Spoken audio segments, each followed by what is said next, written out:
Michel, guardar a vida dele, Senhor, em nome de Jesus, Pai. Deus, sabemos que vai trazer uma palavra diretamente do Teu trono, que eu possa guardar, direcionar, Pai, tirar tudo aquilo que não provém de Ti, Deus, que o Senhor capacita, Deus, o Senhor usa, Pai. Em nome de Jesus, a vida dele, Senhor, para falar conosco. Em nome de Jesus, amém. Amém.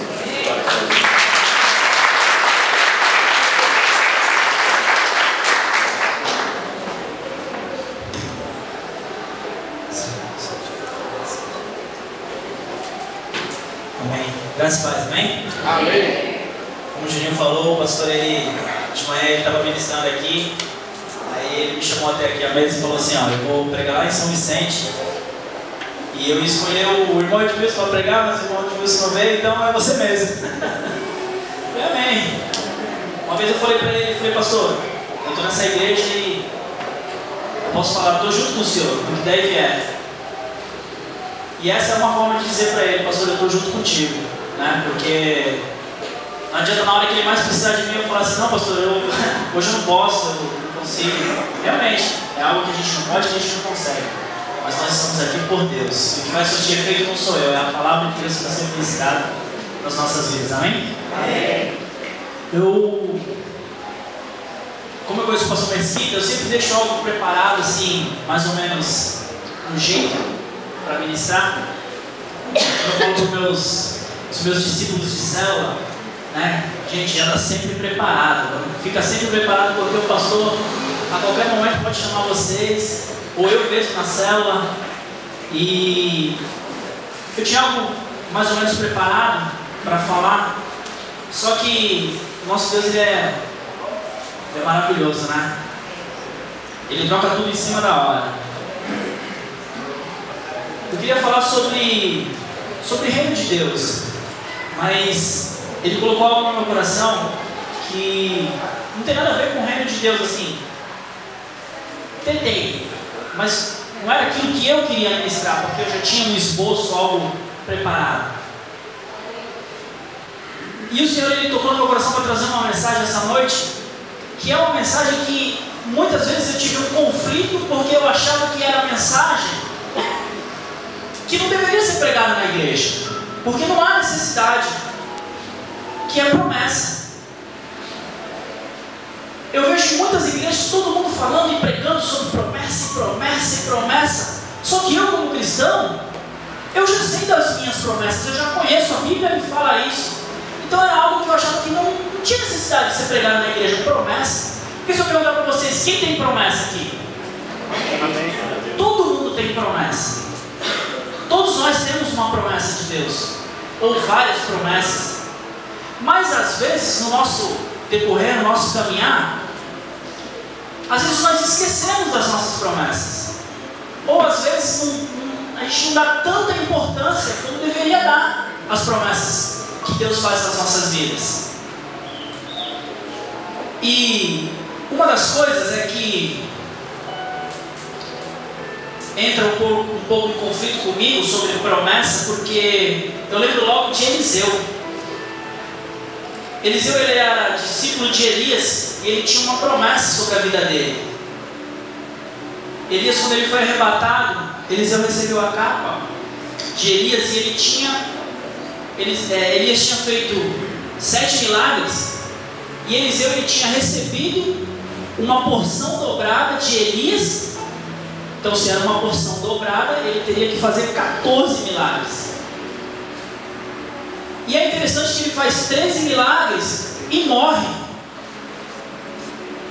E eu cresci ouvindo ministrações falando que quem tem promessa não morre. E esse era o texto que me trazia um conflito.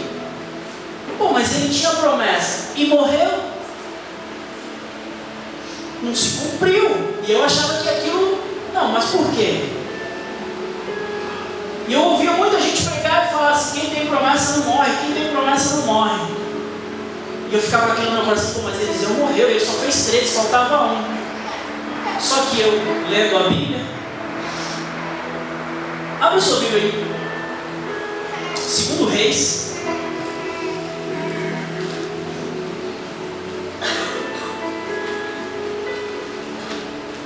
capítulo 13.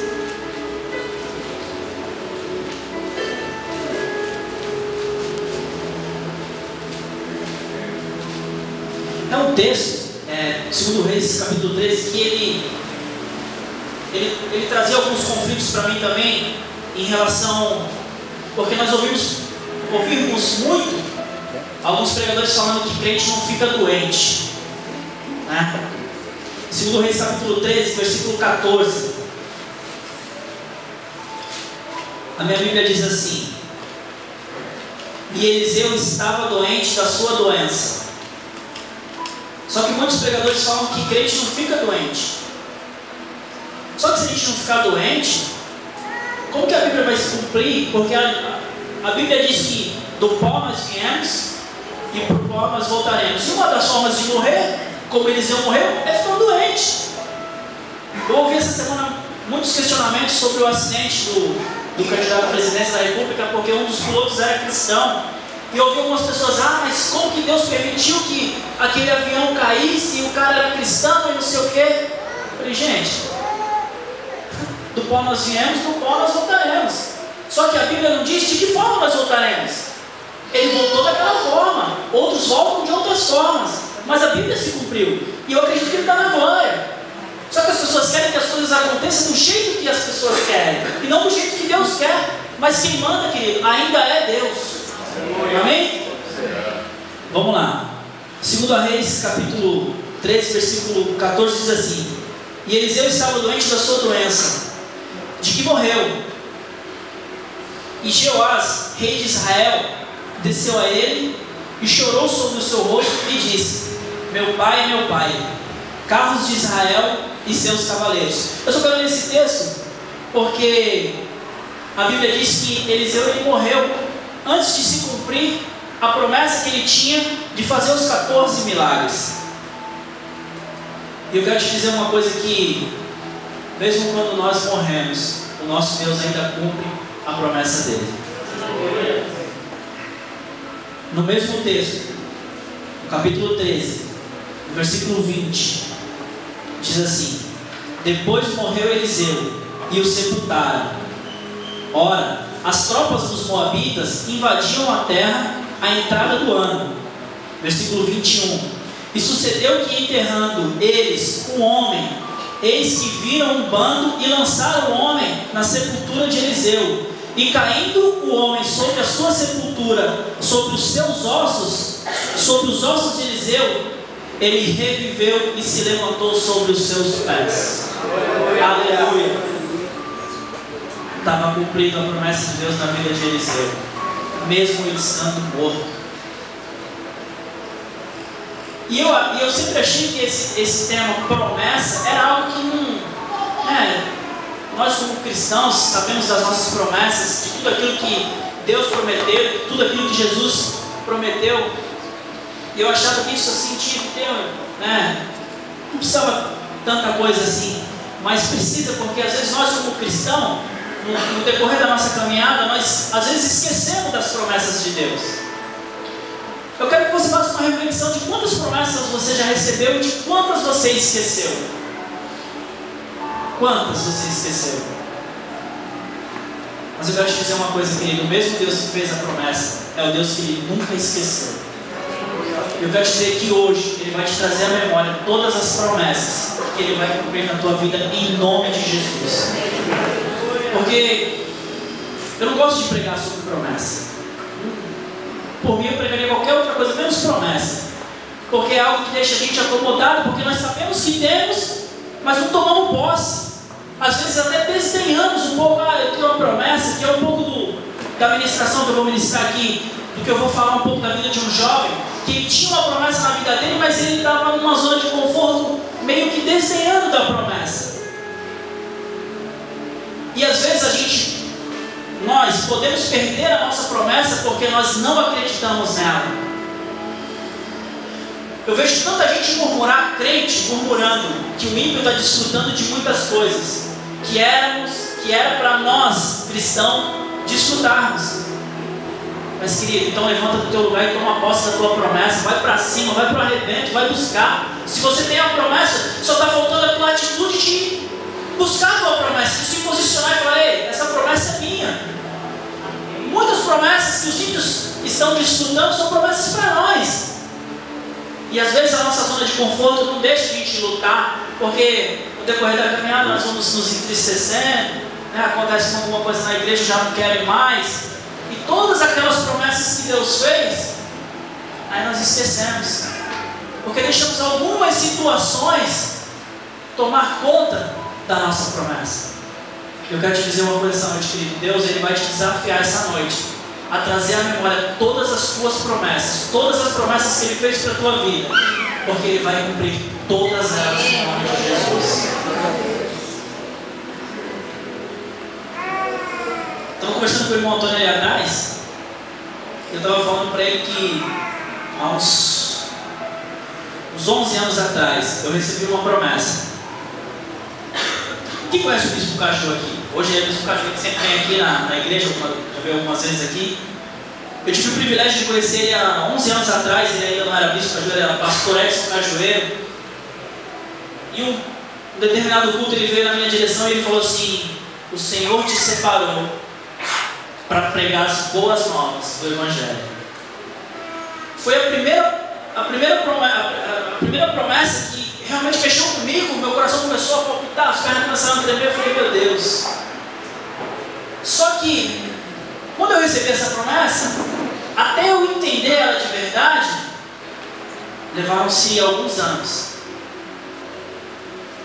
Passei por algumas lutas, apanhei para aprender qual era a promessa de Deus sobre a minha vida, para entender o que era. Porque às vezes nós recebemos a promessa e não entendemos. Ficamos esperando algumas coisas acontecerem do nosso jeito, mas nós temos que ir atrás para buscar o que Deus quer falar, o que Ele quer fazer através das nossas vidas. E eu achei que aquela promessa para mim era uma promessa que eu achava que, vou pregar as boas novas do Evangelho. Algo que foi acontecendo muito rápido na minha vida. Eu me converti em 6 meses. Eu já estava fazendo parte do ministério, de um ministério, já trabalhando dentro da igreja, e já ministrava algumas vezes e participava mesmo da parte burocrática da igreja. E eu achava que levar as boas novas do Evangelho era ter uma igreja, era ter um púlpito, uma tribuna. Só que até eu entender que não é isso, eu apanhei um pouco. Eu passei por uma igreja onde rápido eu fui levantado como segundo de um ministério, de uma pastora. Eu comecei a exercer o meu ministério. Eu falei: poxa, agora vai, né? Estou fazendo aquilo que eu recebi, né? Eu estou trabalhando para o Senhor em cima da promessa que Ele me fez. Estou dentro da igreja, estou pregando o Evangelho, estou ajudando, estou fazendo tudo. Só que aquilo foi tomando conta da minha vida de uma forma que a pastora falou para mim: você vai começar a pregar nos domingos de manhã, só você vai ministrar, e algumas quinta-feira. Eu falei: amém. E eu estava na obra. Só que um certo dia ela chegou para mim e falou assim: você vai parar de pregar, os cultos de domingo não vão mais existir, porque os cultos do domingo à noite estava vindo só a liderança e meia dúzia de gato pingado. E aí quando ia o visitante, era meio frustrante, porque a igreja estava vazia. Então, uma igreja bonita, bem localizada, mas estava vazia. Aí, querido, às vezes a gente fala que o diabo ele não ressuscita, né? Mas ressuscita, porque ele ressuscitou o velho homem em mim. E eu falei: não vai acabar. Não, por quê? O negócio está fluindo, a igreja está bombando. Não, ela falou: não, vamos acabar sim. O culto vai ser só domingo à noite e você não vai ministrar mais nas quintas. E como não vai ter culto domingo de manhã, você não vai ministrar. Eu falei: amém. Tá bom. E aí o tempo foi passando, ela ministrando nos cultos à noite, e eu rebelde, sentado no banco, pegando algumas deixas, versículo que ela falava que não estava dentro do contexto. Eu falava: não, está errado. Apanhei muito, querido, até eu entender o meu chamado, até eu entender essa promessa. Só que nesse período eu fiquei uns 4 meses no banco, rebelde. Só que eu não conseguia falar com Deus, eu não conseguia ouvir a voz de Deus. Eu orava, eu buscava: Senhor, está errado isso? Por que ela está fazendo isso comigo? Por que o Senhor está fazendo isso comigo? E um certo dia, ela estava pregando uma palavra sobre o perdão, que o Senhor falou no meu coração. Que era para eu me levantar no final do culto e pedir perdão para ela pela minha rebeldia. Tudo aquilo estava acontecendo porque Deus estava tratando comigo, porque Ele não queria que eu me tornasse um monstrinho, porque eu já estava me tornando um monstro gospel. Eu achava que eu era o dono da situação, que Deus estava só usando a minha vida. E eu vou falar para vocês, querido, que às vezes as nossas promessas, quando nós não entendemos ela, nós apanhamos, nós sofremos. Tanto que às vezes nem precisa de tudo isso. E aí o Senhor falou no meu coração que eu tinha que ir lá pedir perdão para ela, e eu fui, depois do culto, eu sentei com ela, pedi perdão. E a partir daquele momento o meu ministério mudou, porque eu entendi que para pregar as boas novas do Evangelho eu não preciso de igreja, eu não preciso de púlpito, eu não preciso de microfone, eu só preciso ter coragem de obedecer ao chamado do Senhor e pregar onde quer que eu for. E hoje nós vemos que as pessoas estão preocupadas em pregar o Evangelho na igreja grande. Esse dia eu estava conversando com o pastor Mesquita e ele estava me falando que quantos pastores pediram para pregar aqui, porque é uma igreja grande, uma igreja bonita. Filhão, quer pregar para bastante gente, faz um culto ao ar livre, faz um evangelismo. Mas não, todo mundo quer pregar dentro da igreja, que é bonito. Eu não quero, eu não faço nem questão. Eu estou aqui hoje por obediência. O meu prazer, como os meninos da célula sabem, o meu prazer é pregar o Evangelho aonde quer que eu vá, aonde eu coloco a planta dos meus pés, onde eu tenho uma oportunidade, eu falo do amor de Jesus. Eu estou olhando para o Marcelo agora, eu lembrei do dia que o Marcelo ministrou aqui, a convicção dele, que ele falou assim: hoje eu sou empresário, mas o meu sonho é ser pastor. Ele tem essa promessa, ele abraçou isso para ele. Eu estava ali no meu lugar e falei: meu Deus, que coragem dele. Porque não é fácil ser pastor, mas ele tem isso no coração. Eu quero ser pastor. Hoje eu estou empresário, mas eu quero ser pastor. E às vezes Deus ele faz a promessa e nós deixamos ela. Eu quero te dizer, se ele não está fazendo teologia, ele já fez. Ele está se preparando para exercer a promessa de Deus na vida dele. E às vezes nós recebemos a promessa e ficamos parados. Eu tenho a promessa de ser um jogador de futebol, mas se eu não treinar, não correr, não me exercitar, não procurar um clube, a promessa vai ficar difícil. Se eu quiser ser um advogado, se eu não fizer faculdade, depois não fazer a prova da OAB, como que eu vou exercer isso? E às vezes a promessa de Deus é assim: você tem a promessa, mas você tem que correr atrás das coisas. Deus ele já fez a promessa, já disse que vai cumprir. Mas muitas vezes nós não recebemos porque estamos na zona de conforto, esperando a promessa cair do céu. Mas nós temos que fazer a nossa parte como cristão, para que Deus venha fazer a parte dele. Amém? Esse texto que eu li sobre Eliseu, eu ficava falando com Deus assim, eu falei: Senhor, que texto maravilhoso, né? Um homem que depois da morte, o Senhor ainda cumpriu a palavra na vida dele. E eu achava aquilo maravilhoso, e até que um dia eu presenciei algo parecido com isso, de uma promessa. Eu andava com um homem de Deus em São Paulo, um homem servo de Deus mesmo, que difícil nos dias de hoje ver um homem igual aquele. E ele, aprendi muito com ele, um homem muito usado por Deus em profecias, em revelação. E um certo dia, passou na minha casa falando que ele ia num culto. Eu falei: cara, hoje eu não vou no culto, que eu vou ficar com a minha família, mas vai lá, seja abençoado, e depois tu me conta o que aconteceu. E ele foi nesse culto, conheceu um pastor que estava de viagem marcada para o Nordeste. Eu nunca contei isso, esse testemunho. É algo tão íntimo que não dá para contar para qualquer um. Eu compartilhei com algumas pessoas na célula uma vez, mas é algo tão sério que não dá para compartilhar com todo mundo. Eu não sei se as pessoas vão acreditar. E esse cara conheceu esse pastor que estava indo para o Nordeste de avião, e ele já estava se programando, nós trabalhávamos juntos. Ele estava se programando para ir também, porque a família dele é toda do Pernambuco, e ele só queria ir de carro. Ele foi de carro para Pernambuco, ficou lá umas 2 semanas, e aí quando ele voltou ele tinha mais 10. E aí ele chegou no trabalho, eu entrei com ele nas 10, eu só dar uma volta, ele me contou da viagem e tudo. Aí ele falou assim: rapaz, você não sabe o que Deus fez comigo. Aí eu já fico logo esperando, eu sou bobo nem nada, né? Eu falo, opa, quero saber um pouco mais de Deus, né? Muita história para contar, muito conteúdo da parte de Deus. Aí ele falou assim: um dia antes de eu ir embora, Deus pediu para eu juntar, pegar 2 sacos de ráfia, né? Aquele saco de farinha, e encher de terra do quintal da minha casa, lá da rua e tal. Eu falei: meu Deus, o que vem por aí? Se fosse qualquer outra pessoa, não ia obedecer. Deus chega para tu e fala assim: ó, pega 2 sacos, enche de terra, põe no teu carro e leva para São Paulo. Tu está no Nordeste, a passeio, visitando a família. Muita gente não vai dar nem ouvidos para isso.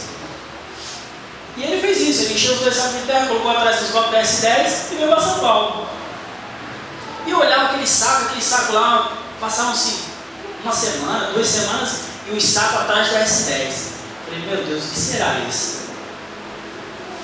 E o dia de manhã eu abri a loja, fiquei esperando ele, nada dele chegar. E ele foi chegar depois das 11 da manhã, chorando, desesperado. E eu falei: o que aconteceu, Gil? Ele falou para mim: um saco. Eu: o que tem um saco? Deus desenrolou esse saco de terra. Eu falei: mas o que aconteceu? Ele falou: você lembra do pastor que eu conheci? Eu falei: lembro. Ele falou assim: ó, eu estava passando ali pelo cemitério e vi ele lá na frente. Eu falei: ah, ele morreu? Ele falou: não, você estava lá na frente e não morreu. Eu falei: tá, então o que aconteceu? Ele falou assim: então, eu estava conversando com ele e o pai dele morreu. Servo de Deus, pastor. Eu falei: mas e aí? E o saco? Ansioso com o que Deus ia fazer com aquele saco. E ele falou assim: rapaz, o pai desse cara, ele tinha um sonho. Ele já tinha falado para os filhos que o sonho dele era ser enterrado no Pernambuco. Só que os filhos não tinham condições de fazer o translado para levar o corpo para Pernambuco. Mas sabe o que Deus fez? Deus usou a minha vida para encher o saco de terra, para derramar sobre o caixão dele a terra do Pernambuco. Aleluia. Querido, eu quero te dizer uma coisa: se você desanimou das suas promessas, o Senhor ele te desafia essa noite, querido. E Ele vai trazer à memória todas as suas promessas, porque Ele vai cumprir. Aleluia. Aleluia. E aquele Senhor, o último desejo dele era ser enterrado no Pernambuco. E ele não foi para o Pernambuco, mas Deus mandou trazer a terra do Pernambuco para ser jogada sobre o caixão dele.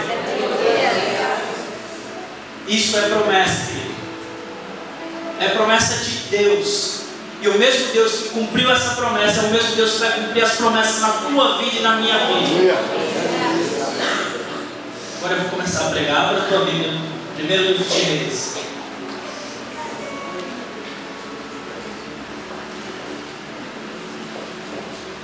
Aleluia. Vamos antes lá em Crônicas. Primeiro Crônicas.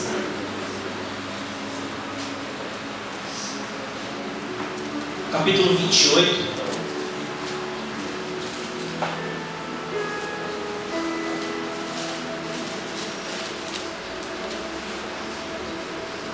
Sabe, querido, eu fiz toda essa introdução que Deus colocou no meu coração para que você tenha convicção de quem é esse Deus e tenha convicção das suas promessas, porque o Senhor ele vai cumprir todas as promessas que Ele fez na tua vida. E a gente vai falar de um jovem que também tinha uma promessa na vida dele. 1 Crônicas, capítulo 28, versículo do 4 ao 6.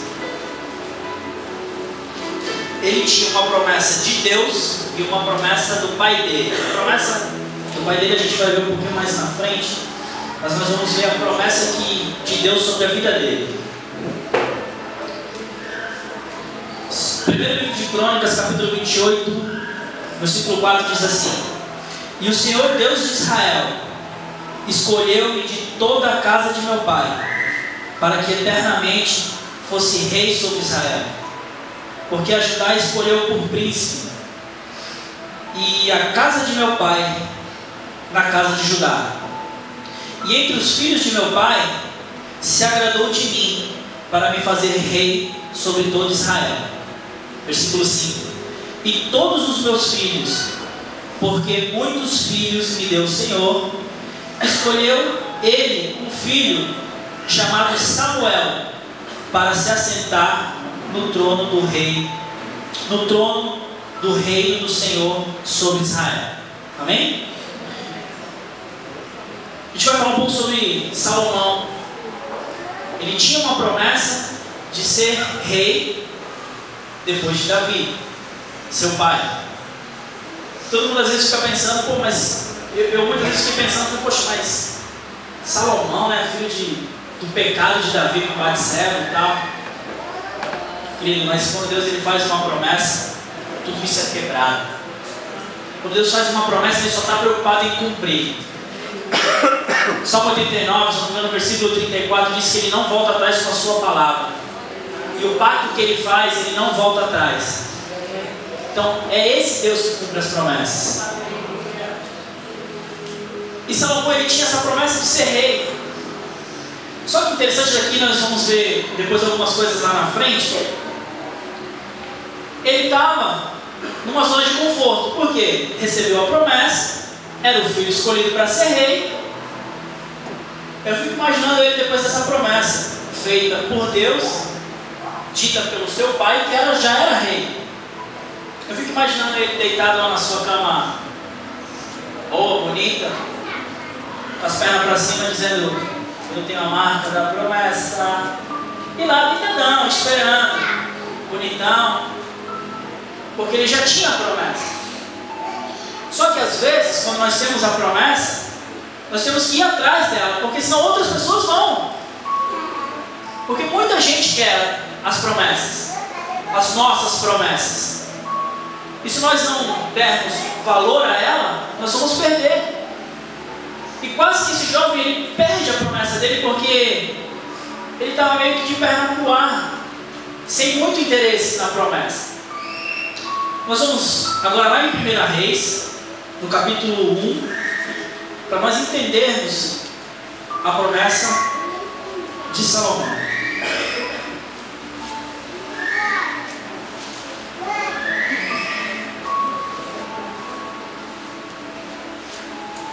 É uma história um pouco grande, mas para nós entendermos, nós vamos ler do versículo 5, 1 Reis, capítulo 1, a partir do versículo 5. Nós vamos ler alguns versículos. Amém? O versículo 5 diz assim, ó: Então Adonias, filho de Agite, se levantou dizendo: Eu reinarei. E preparou carros e cavalos e cavaleiros e 50 homens que corressem adiante dele. Para a gente começar a entender, Adonias era filho de Davi também, e ele estava desesperado para ser rei, mas a promessa estava sobre a vida de Salomão. Só que ele estava de boa, tranquilo, achando que a promessa era dele, já tinha, é minha. Mas como eu falei, tem pessoas que querem as nossas promessas. Foi Adonias, ele falou: não, eu vou atrás da promessa, eu quero ser rei. Mas a promessa já estava sobre ele. Versículo 6 diz assim: E nunca seu pai o tinha contrariado, dizendo: Por que fizesses assim? E era ele também muito formoso de aparência, e Agite o tivera depois de Absalão, e tinha inteligência com Joabe, filho de Zeruia, e com Abiatar, o sacerdote, os quais o ajudavam seguindo Adonias. Então ele estava arquitetando tudo isso para tomar a promessa de Salomão. E com isso tinha uma meia dúzia que estava do lado dele. Uma meia dúzia que participavam do reinado, que eram amigos de Salomão, que sabiam da promessa, de Deus e de Davi sobre Salomão, mas estavam com ele. Por quê? Porque queriam levar vantagem. Se o cara for rei, todo lado dele, é tudo nosso. Nós vamos mandar e desmandar. Amém? Cuidado com as pessoas que você confia. Nem todos querem a sua bênção. Nem todos querem ver você bem. Nem todos querem ver você prosperar. Às vezes, pessoas que do seu reino não querem ver você tomar posse da sua bênção. Amém? Versículo 8. Porém, Zadok, o sacerdote, e Benaia, filho de Joiada, e Natão, profeta, e Simei, e Rei, e os valentes de Davi, não estavam com Adonias. Versículo 9. E matou Adonias ovelhas e vacas, e bestas cevadas, junto à pedra de Zoelete, que está junto à fonte de Rogel. E convidou todos os seus irmãos, os filhos do rei, e todos os homens de Judá, servos do rei. Versículo 10.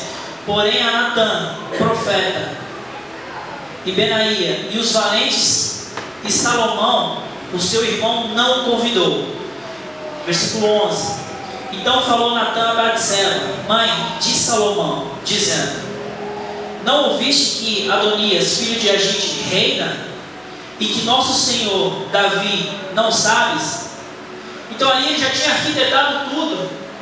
Já tinha chamado uma meia dúzia, já tinha separado os animais para ofertar, para fazer uma festa comemorando como se ele fosse o rei. Mas tinha um profeta que não aceitou aquilo, que falou assim: não, está errado, Davi não está sabendo disso. Só que às vezes nós não temos esse privilégio de ter um profeta para despertar essas coisas em nós. A sorte de Salomão que ele tinha um profeta e ele tinha Batseba, a mãe dele. Diz assim o versículo 12: vem pois agora e deixa-me te dar um conselho para que salves a tua vida e a vida de Salomão teu filho. Vai e entra ao rei Davi e diz-lhe: não juraste tu, rei, senhor meu, a tua serva, dizendo: certamente o teu filho Salomão reinará depois de mim, e ele se assentará no meu trono, no seu trono? Então por que, pois, reina Adonias? A sorte de Salomão é que ele tinha uma mãe que foi até o rei brigar pela promessa dele. Só que às vezes nós temos promessas e às vezes nós não temos pessoas para brigar pelas nossas promessas. E quando nós não temos pessoas para brigar, nós que temos que brigar, nós que temos que tomar uma posição. E se ele não tivesse a mãe, e se ele não tivesse o profeta, será que ele seria rei? E a mãe dele foi até o rei falar assim: ei, Davi, você fez a promessa de que Salomão, meu filho, ia reinar. Por que está reinando o outro teu filho? Não, está errado. A promessa está sobre o meu filho. Por isso que eu estou falando. Às vezes nós recebemos a promessa e às vezes nós deixamos para lá, esquecemos. Às vezes ficamos de perna para o ar, como se nada estivesse acontecendo, porque eu já tenho a promessa, é minha. Mas se nós não fizermos nada, a promessa não pode escapar por entre os nossos dedos. Por que eu estou te falando isso, querido? Porque eu não quero que você perca a sua promessa. A promessa que Deus tem para a tua vida é tua. A gente não pode deixar que outras pessoas venham desfrutar daquilo que Deus tem para nós. É no caso desse jovem, ele tinha a promessa de ser rei, mas o irmão dele queria tomar a frente. Mas quando Deus faz uma promessa, Ele cumpre. Porque às vezes nós vemos aqui, era uma situação difícil, porque ele já tinha arquitetado tudo, já tinha matado os animais, já tinha até um sacerdote para ungir ele rei. Às vezes a nossa promessa, você tem a promessa, você enxerga ela, mas às vezes algumas situações, as situações difíceis, vão fazendo que nós venhamos enfraquecer, E aí às vezes a gente vê uma promessa um pouco mais longe, e um pouco mais longe, até o ponto de desistir. A gente acaba esquecendo da promessa. Mas eu quero te dizer uma coisa, a palavra de Deus diz que pode a mãe se esquecer de um filho, mas o Senhor ele nunca esquece do que ele prometeu. E esse jovem e essa mãe, no desespero, correram atrás da promessa dele. Eu quero te encorajar essa noite, querido, a você sair da sua zona de conforto e correr atrás da tua promessa, daquilo que é teu, por direito. Porque se nós ficarmos aqui sentados na nossa zona de conforto, isso não vai acontecer. Como eu estava falando, às vezes a gente tem o sonho, mas eu tenho o sonho de ser um jogador de futebol, mas se eu não treinar, se eu não me preparar fisicamente, como que eu vou ser um jogador de futebol? Eu quero ser um atleta, um triatleta, mas se eu não souber nadar, correr e pedalar, como que eu vou ser um triatleta? Deus ele vai fazer a parte dele, ele já fez a promessa, está sobre a tua vida, mas se prepara, não perde o foco, porque promessa é assim, às vezes demora para se cumprir, e aí a gente vai perdendo o foco, perdendo, aí começa a culpar Deus, mas a culpa não é de Deus, porque a Bíblia diz que Ele cumpre. Às vezes o problema é meu, que esqueço da promessa. Nós temos que ter essa motivação. Às vezes eu vejo, eu penso nesse tema promessa, deveria ser algo como algo diário das nossas vidas, como comer. Alguém esquece de comer aqui durante o dia? Ninguém esquece de comer. Às vezes 2, 3, 4, 5 vezes, 6 vezes por dia. Ninguém esquece. A promessa devia ser assim. Você acordar e falar assim: ei, eu tenho uma promessa. Você vai almoçar, eu tenho uma promessa. Aí você vai trabalhar, eu tenho uma promessa. Aí você vai dormir e dizer: eu tenho uma promessa. Deveria ser assim. Por isso que eu acho que às vezes não tem que ser pregado isso na igreja, porque isso já tem que estar dentro de mim. Eu já tenho que ter convicção disso, que a promessa é minha, Senhor. Eu lembro de um período que nós passamos em São Paulo. A Laura era pequena e eu abri uma empresa com um ímpio, e aí ele me roubou e tive um monte de problema, fiquei com um monte de dívida, e a gente às vezes em desespero em São Paulo, eu falava para minha esposa: não tem problema, todo dia de manhã eu levantava: Senhor, tudo isso está acontecendo, mas eu sei que eu tenho uma promessa e vai ser hoje. Eu não sei como que vai ser, mas eu sei que vai ser hoje, Senhor. Todo dia eu levantava de manhã e falava: Senhor, eu não sei, a situação está difícil, mas eu tenho uma promessa. Eu lembro que eu compartilhei isso com o Milson e a Rose no primeiro casados. Eu falei: Milson, a situação era difícil, mas eu acordava de manhã e eu falava: Senhor, eu sei que é hoje. E não era, mas eu não desfalecia. No outro dia eu falava: Senhor, é hoje. E o Senhor vinha com uma provisão. No outro dia uma provisão. No outro dia uma provisão, porque eu cria na minha promessa. Eu creio na minha promessa. As coisas podem estar soprando contrário, mas eu tenho uma promessa. Eu abro a Bíblia e falo: Senhor, eu tenho uma promessa. Isso deveria ser assim nas nossas vidas. Às vezes eu me entristeço também com algumas coisas. Às vezes eu vejo umas profecias dentro da igreja que eu falo: Jesus, só o sangue. Às vezes profecias póstumas. Ah, Deus manda te dizer que o diabo quer te destruir. A Bíblia diz isso. Se eu conheço um pouco da Bíblia, eu já sei disso. Isso para mim não é profecia. Porque eu sei, a Bíblia diz que o diabo veio para roubar, matar e destruir. Mas que profecia que é essa? E ele faz aquele coisa toda aqui para falar isso. Isso eu já sei. Eu como cristão, eu tenho que saber dessas coisas. Às vezes, Deus vai restaurar a tua vida. Se eu estou aqui dentro da igreja, se eu estou buscando o Senhor, eu sei que Ele vai restaurar a minha vida. É isso que eu estou buscando. Eu não quero dizer que isso não é válido, mas eu quero mais. Eu preciso de Deus, tem muito mais para nós do que só isso. Profecias póstumas. Deus ele tem muito mais promessas para as nossas vidas, para nós encararmos a nossa vida de frente, bater de frente com o diabo, com as dificuldades, para recebermos a nossa promessa. E não é a promessa da vida eterna, porque essa essa já está selada. Jesus ele já selou. Lá em 1 João diz que a promessa da vida eterna nós já temos. E nós temos que buscar as outras promessas, nós temos que lutar pelas outras promessas. E às vezes nós deixamos todas essas promessas caírem no esquecimento. Como esse jovem, a promessa dele ser rei, dele fazer a diferença em Israel, estava correndo por entre os dedos dele.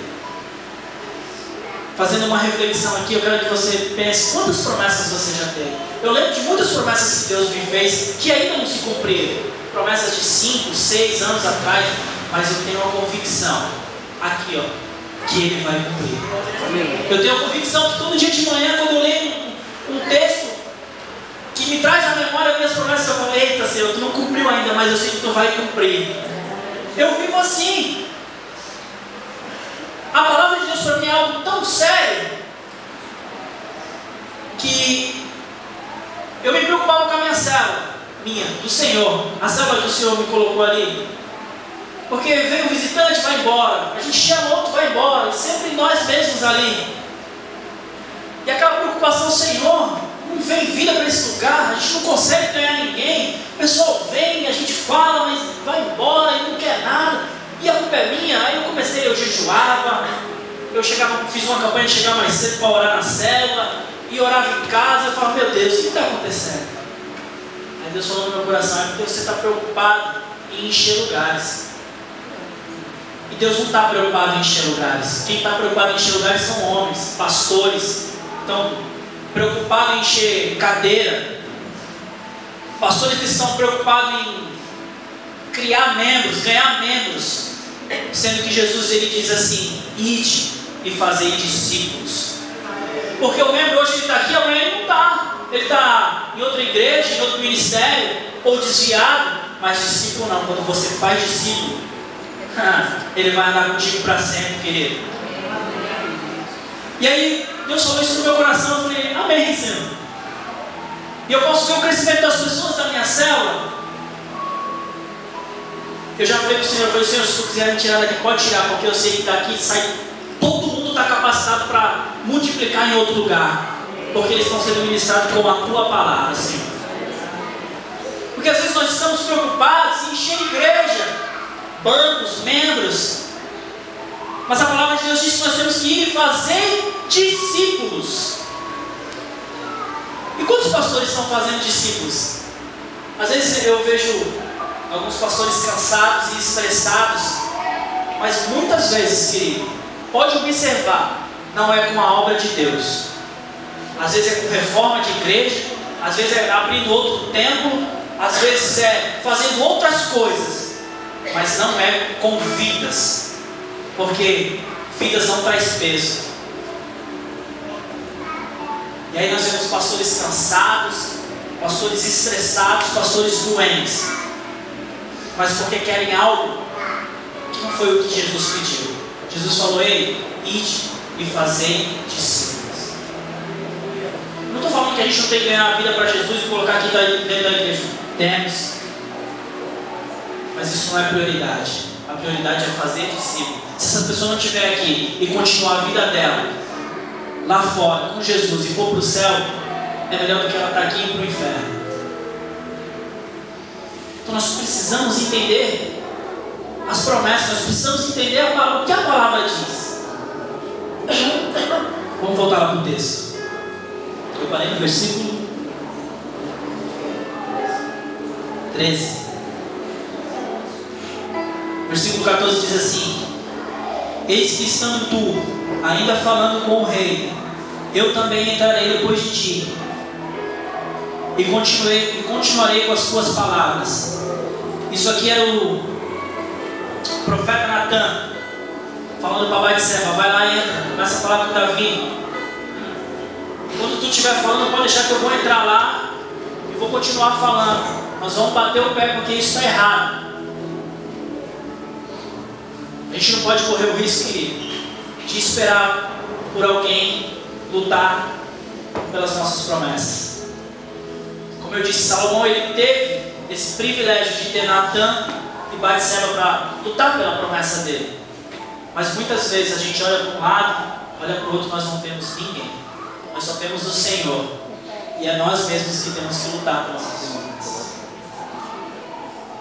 Versículo 15 diz assim: entrou Batseba ao rei na recâmara, e o rei era muito velho, e Abisag, a sunamita, servia ao rei. 16. E Batseba inclinou a cabeça e se prostrou perante o rei e disse. E o rei perguntou para ela: o que tens?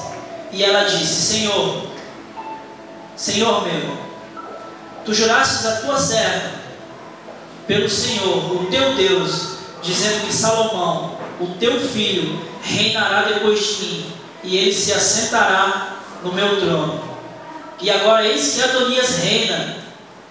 E agora, ó rei, meu senhor, e tu não sabes, e matou vacas e bestas cevadas e ovelhas em abundância, e convidou todos os filhos do rei, e Abiatar o sacerdote, e a Joabe, general do exército, mas ao teu servo Salomão não o convidou.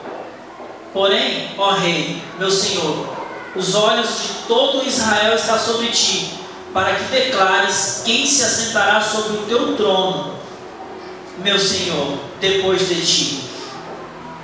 Versículo 21. De outro modo, sucederá que quando o rei, meu senhor, dormir com os seus pais, eu e Salomão, meu filho, seremos os culpados. Ela estava com medo porque se Adonias fosse rei de verdade, eles iam correr risco de vida.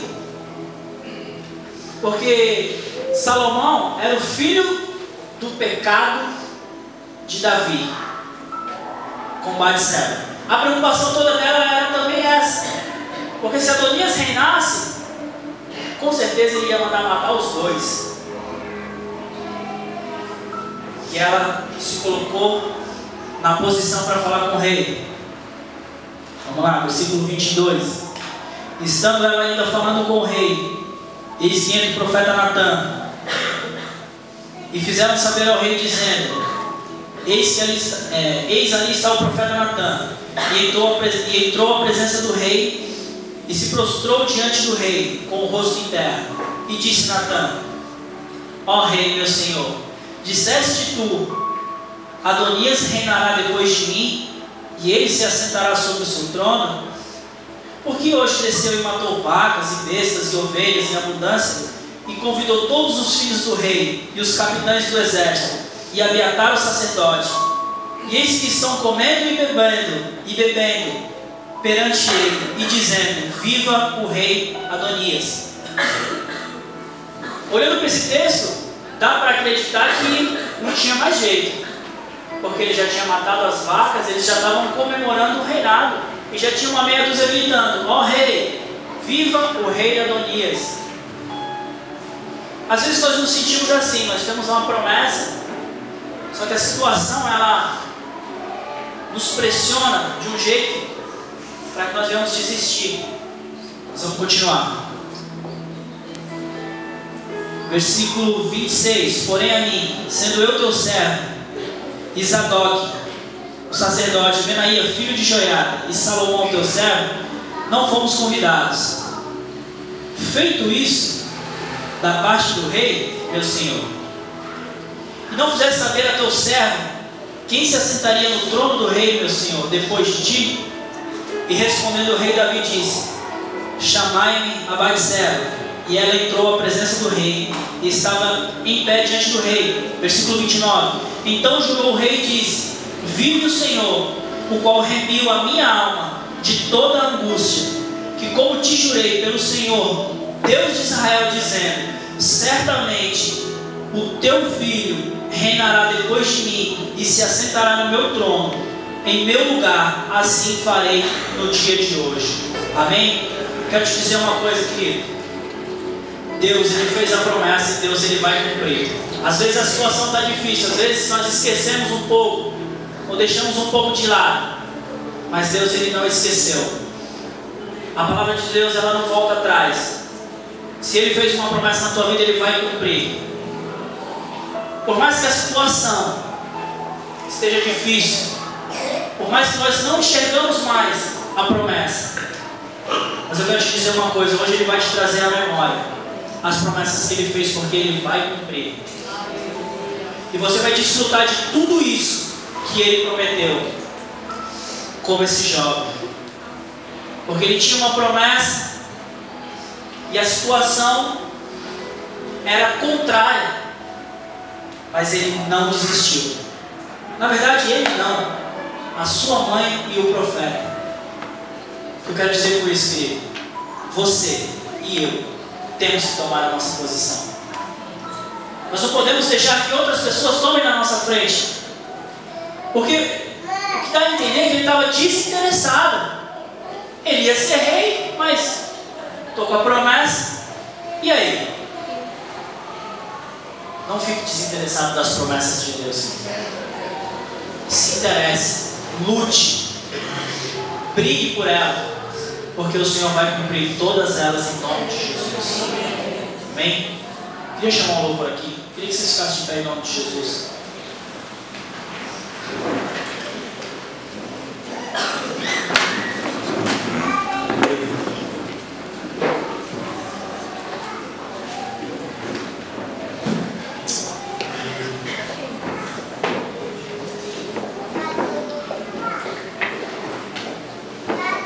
Minha Bíblia diz assim, primeiro livro dos Reis. Se vocês pudessem colocar aqui, põe na tela para mim, por favor.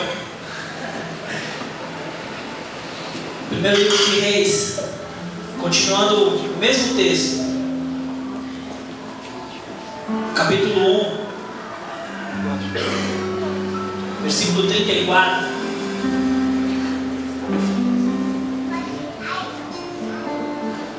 Nós entendemos que depois de tudo isso que eu falei aqui, Deus ele cumpriu a promessa sobre a vida de Salomão.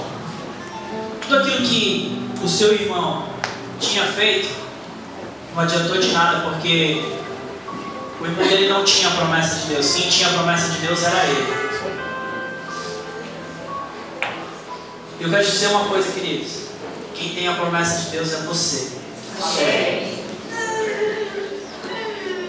Versículo 34 diz assim: Isadoc, o sacerdote, com Natã, o profeta, ali o ungirão rei sobre Israel. Então tocareis a trombeta e direi: viva o rei Salomão. Aquela promessa que Deus tinha feito, que a gente leu lá no comecinho, no livro de Crônicas. Depois de tantas situações, depois de tantos problemas, a promessa estava sendo cumprida. Quero te dizer essa noite, querido, não desfaleça, não entristeça. A pregação do reverendo Estevam Hernandes na sexta-feira, quem esteve lá recebeu, ele falou sobre sonhos. E às vezes a gente deixa essa parte de sonhar. Eu lembro de uma frase que eu li uma vez de uma escritora, que ela disse assim, uma nadadora, que ela só ia deixar de sonhar quando ela morresse, porque ela tinha 90 anos e ela era a melhor nadadora na idade dela. E ela começou a nadar com 70 e poucos anos.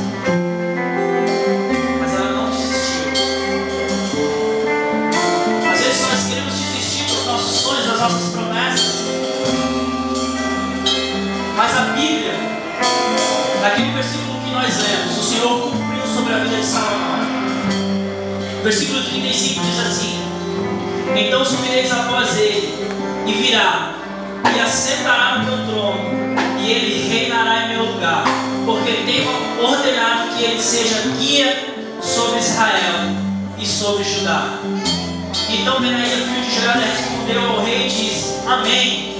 Assim o digo, Senhor Deus, o meu rei e o meu Senhor. Do mesmo jeito que assim, o Senhor está lá em cima e diz assim: ei, eu tenho uma promessa sobre uma igreja chamada Batista Peniel, lá do Guaibeiro. Do mesmo jeito que Davi deu ordem ali aos seus servos, o Senhor ele faz assim com os seus anjos e diz assim: ó, ei, leve uma porção lá para a minha igreja essa noite. Porque tem muito povo ali que tem promessa. E muitas promessas vão se cumprir hoje, porque Deus ele vai entregar, vai te trazer à memória muitas promessas que às vezes você esqueceu, mas Ele não esqueceu. E Ele está dando ordem aos seus anjos para entregar essas promessas, para que você venha desfrutar do melhor de Deus na tua vida.